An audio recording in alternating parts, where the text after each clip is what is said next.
ஆண்டவராக இயேசு கிறிஸ்துவின் நாமத்தில் என் அன்பின் வாழ்த்துக்கள். இந்த கால வேளையிலையும் உங்களை சந்திப்பதில் நான் மகிழ்ச்சி அடைகிறேன்.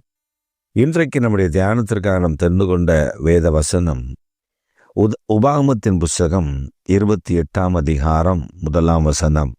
அவர் சத்தத்திற்கு உண்மையை செவி கொடுப்பாயானால் உன் தேவனாகிய கர்த்தர் பூமியில் உள்ள சகல ஜாதிகளிலும் உன்னை மேன்மையாக வைப்பார். கர்த்தருடைய சத்தத்திற்கு செவி கொடுப்பாயானால் அவர் உன்னை பூமியில் உள்ள ஜாதிகள் எல்லாம் மேன்மையாக வைப்பார். கர்த்தருடைய சத்தத்திற்கு நாம் செவி கொடுக்கும் பொழுது நம்முடைய வாழ்க்கையை மேன்மை உண்டாகும் என்று ஆண்டவர் சொல்லுகிறார். அவருடைய சத்தத்தை கவனமாய் கேட்க வேண்டும்.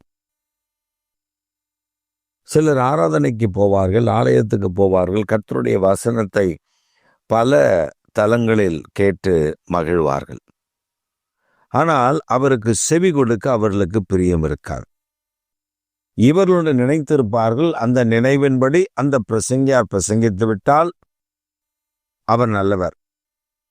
இல்லை, அவங்க நினைப்பதற்கு மாறாக சபையின் போதகரோ அல்லது இவர்கள் போகிற கூட்டத்தில் நடக்கிற காரியத்திலேயோ அது மாறுதலாய் முடிந்தால் அவர் சரியில்லை என்று சொல்லுவார்கள்.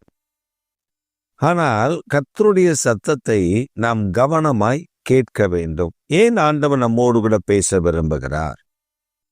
ஏன் ஆண்டவருடைய வார்த்தை நமக்கு நேராக புறப்பட்டு வருகிறது? அதில் ஆண்டவர் என்ன செய்ய போகிறார் அப்படின்னா, தேவன் நம்மை ஆசீர்வதிக்க வேண்டுமென்றால் அவருடைய வார்த்தை நமக்குள்ளே கிரியை செய்ய வேண்டும். தேவன் நம்மை கொண்டு காரியங்களை நடப்பிக்க வேண்டுமென்றால் அவருடைய வார்த்தைக்கு செவி கொடுக்கணும். அவ்வளவுதான். இப்ப நாம் அதுக்கு செவி கொடுக்கும் பொழுதுதான் ஆண்டவர் நம்மை மாற்றி அமைத்து ஜாதிகளுக்கு நடுவிலே மேன்மையாக வைக்க முடியும். இல்லை என்றால் ஆண்டவர் அதை செய்துவிட முடியாது. உதாரணமா, ஆபிரகாம் என்ற அந்த தெய்வ மனிதனை குறித்து நீங்கள் வேதத்தில் பார்க்க முடியும். இந்த ஆபிரகாம் கல்தேய தேசத்தில் இருந்த ஒரு மனிதன்.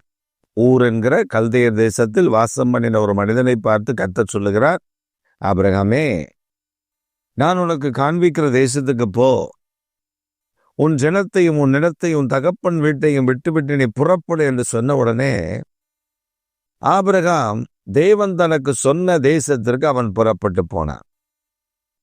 When Abraham heard the voice of God, then he obeyed.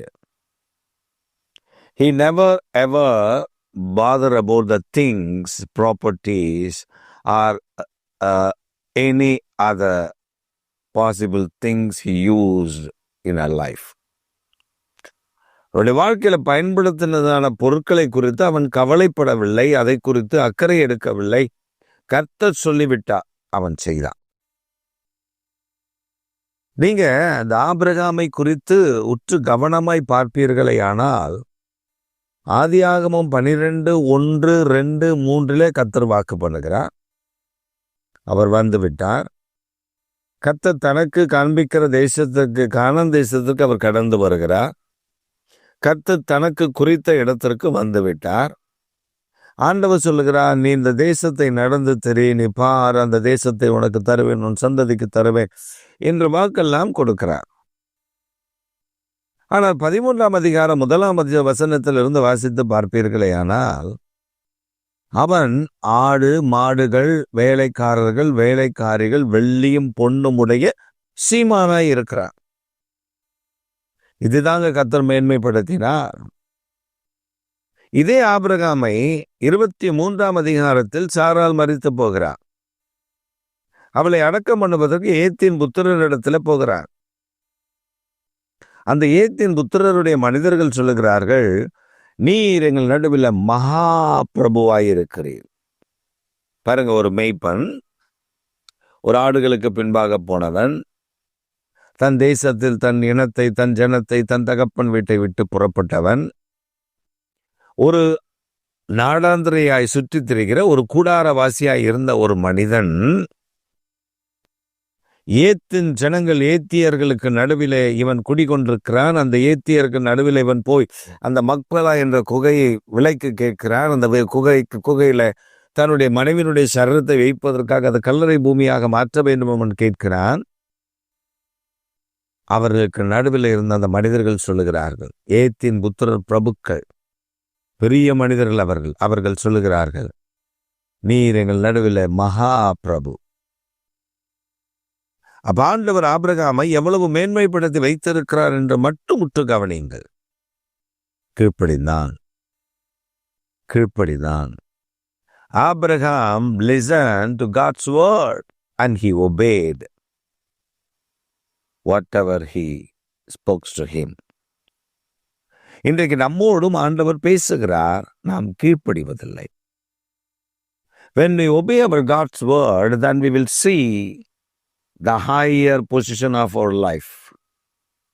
தேவனை நாம் மனதார அவர் சொல்லுகிறதை கேட்டு நடப்போம் என்றால் நம் உயர்ந்த ஸ்தானங்களில், உயர்ந்த இடங்களில் கர்த்தர் நம்மை நிறுத்தி வைக்கிறதை காண முடியும், மேன்மைப்படுத்துவார். நீங்க தாவீதை எடுத்துக்கொண்டாலும் தாவீதும் அப்படித்தான். ஆடுகளுக்கு பின்பாக ஏதோ ஒரு மூலையில், யோசிச்சு பாருங்க, ஏதோ ஒரு மூலையில் ஆடுகளை மேய்த்துக் கொண்டிருந்தான், பாடல்களை பாடிக்கொண்டிருப்பான், கர்த்தரை துதித்துக் கொண்டிருப்பான். But God listened David's prayer and songs. He spoke to David. அவனோடு கூட கர்த்தர் பேசினார். அவருடைய பாடல்கள், அவருடைய ஆராதனைகள், அவருடைய ஜெபத்தை கர்த்தர் கேட்டார். தாவீதோடு கர்த்தர் பேசுகிற தேவனாய் இருந்தார். அவன் அபிஷேகம் பண்ணப்பட்டான். அதற்கு பின்பு அவனுடைய ஜனங்களுக்கு நடுவில் கர்த்தர் அவனை உயர்த்தினார். காலம் வரும் வரை காத்திருந்தார். அவன் தேவனை விட்டு விலகவில்லை. ஐயோ, என்னை அபிஷேகம் பண்ணி விட்டார், என்னை ராஜாவாக மாற்றுவேன் என்று சொன்னார், இதுவரை என்னை மாற்றவில்லை. என் மாமனார் அதாவது சவுல் என்னை தேடி வெட்டுவதற்கு தேடுகிறான், நான் எப்படி என்று அவன் நிற்கவில்லை. மாறாக அவன் கர்த்தரை தேடினான். அவன் கர்த்தரை தேடுகிற விஷயத்துல குறைவில்லாமல் இருந்தான். அபிகாயிலை அவன் கண்ட பொழுது அந்த நாபால், அபிகாயிலுடைய புருஷன் நாபால், அவனை கொல்லுவதற்காக அவன் புறப்பட்டு வருகிறார். அபிகாயில் தடுத்து விடுகிறார். நாபால் கர்த்தர் அடித்து மரித்து போகிறார். யோசிச்சு பாருங்க, கர்த்தர் தாவீதோடு கூட இருந்தார்.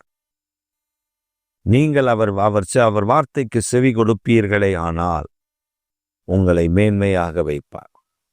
நாம் நினைக்கிற இடத்தில், நாம் நினைக்கிற நிலையில் மேன்மை அல்ல, அவர் வைத்திருக்கிற மேன்மை ஒருவரும் எட்ட முடியாதது. அவர் ஜாதிகளுக்கு நடுவில், ஜனங்களுக்கு நடுவில் அப்படி மேன்மையாக உயர்த்தி வைக்கும் பொழுது கர்த்தர் நம்மோடு கூட இருக்கிறதை ஜனங்கள் காண்பார்கள். இந்த காலவெளியில் கர்த்தர் உங்களோடு கூட பேசுகிறார். சில சொல்லுவார்கள், நான் சம்பாதிக்கிறேன், நீ எத்தனை லட்சம் வேணாலும் சம்பாதித்துக்கோ, நீ எத்தனை உயர்வு வேணாலும் வச்சுக்கோ, கர்த்தர் உன் கூட இருந்தா மதிப்பு தேடி வரும். கர்த்தர் உன் கூட இல்லைன்னா மதிப்பு தேடி வரவே வராது. அதிகாரம், பணம், காரியத்திற்காக வேண்டுமானால் சில ஜால்ரா போட்டு கூடவே இருக்கும். ஆனா நீ ரிட்டையர்ட் ஆயிட்டா அவ்வளவுதான் உன் கதை. ஒரு ரோட்ல போற ஒரு நாய் கூட சீண்டாது என்று உலகத்தார் சொல்லுவார்கள். உலக பழமொழி அப்படி இருக்கிறது.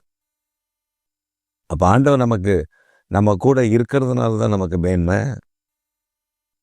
பணம் வேண்டாம், பொருள் வேண்டாம், பதவி வேண்டாம், பெரிய பெரிய வாழ்க்கை வேண்டாம். ஆனால் கர்த்தர் நம்மோடு இருந்தால் பெரிய மனிதர்களும் நம்ம இடத்துல முழங்கால் படிட்டு ஜெபிக்க வருவார்கள். அதை நான் பல தருணங்களில் கண்டிருக்கிறேன். அதுதான் நமக்கு மேன்மை. நான் பணம் வைத்திருக்கிறேன், அதனால் நீங்கள் என்னை மதிக்க வேண்ட முடியாது. எத்தனை பிரபுக்கள், கோடீஸ்வரர்கள், அவர் எத்தனை பெரிய மனிதனாக இருந்தாலும் கர்த்தர் சொன்னாதான் அவங்க வீட்டுக்கு, சொல்லலாம் இல்லை. ஆண்டவர் நம்மேல வைத்திருக்கிற அதிகாரம். ஒரு பத்திரத்தை ஒரு பத்திரத்தை என் கையில் வாங்குவதற்கு, நான் ரட்சிக்கப்படுவதற்கு முன்பு என் கையில் ஒரு காகிதத்தை கொடுக்க கூட பயப்படுவார்கள். ஏனென்றால் அவ்வளவு தரித்திரம். ஆனால் ரட்சிக்கப்பட்ட பின்போ இந்த கரங்களில் நான் எத்தனையோ இடங்களுக்கு ஜெபித்திருக்கிறேன், எத்தனையோ பத்திரங்களுக்கு ஜெபித்திருக்கிறேன், எத்தனையோ இடங்களில் இதை ஜெபம் பண்ணி கொடுங்கள், அப்பொழுதுதான் எனக்கு ஆசீர்வாதம் என்று நின்றிருக்கிறார்கள். அதுதான் கர்த்தர் மேன்மையாய் வைக்கிறது. உங்களையும் அப்படி மாற்றுவார். இந்த காலையில் உங்களை மாற்றவர் விரும்புகிறார். அவரை மாத்திரம் நோக்கி பாருங்கள். அவர் சத்தத்திற்கு செவி கொடுங்கள். கிருபை உங்களை சூழ்ந்து வழி நடத்தும். ஆமென்.